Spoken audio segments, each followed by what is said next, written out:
Welcome. This video is about polynomial functions. Polynomial function is the function where the exponent on each variable is a whole number, i.e. 0, 1, 2, 3, and so forth. Also, polynomial functions will not have variables located in the denominator or under any radical symbol. The polynomial function is written in descending order. For the given polynomial function p of x, written in descending order, the a sub n is called your leading coefficient. Your x sub n is your highest term, and the a sub 0 is a constant.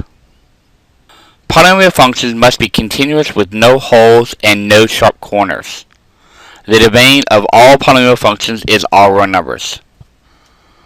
Written in interval notation, that would be negative infinity to infinity. Some examples of a polynomial function would be linear, as in f of x is equal to 2x minus 5. We could have a quadratic polynomial function, for example, x squared minus 4x minus 5. We could have a cubic polynomial function where the highest exponent of the function is a 3. Or we could have a quartic with the highest exponent of the polynomial function being a 4. Examples of a non-polynomial function would be where the variable is located under a radical symbol or has a fractional exponent. For the function f of x is equal to absolute value of x minus 3 minus 4, notice that it has a sharp corner, which means that it is not a polynomial function, because you need to remember that the absolute value of x is actually the square root of x squared.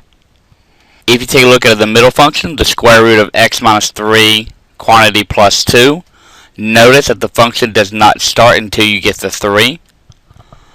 So that means it does not have a domain that is all real numbers. Its domain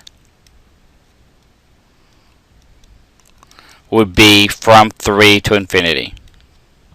Notice in the last function we have x raised to the 2/3. Notice that the exponent is a fraction. And if you look at the graph, it will produce a sharp corner, which again is a characteristic that is not a polynomial. Other examples of a non-polynomial function would be where the variable is located in the denominator or has a negative exponent. Notice in both of these functions that the graphs are in two pieces, which means that these two functions are non-continuous.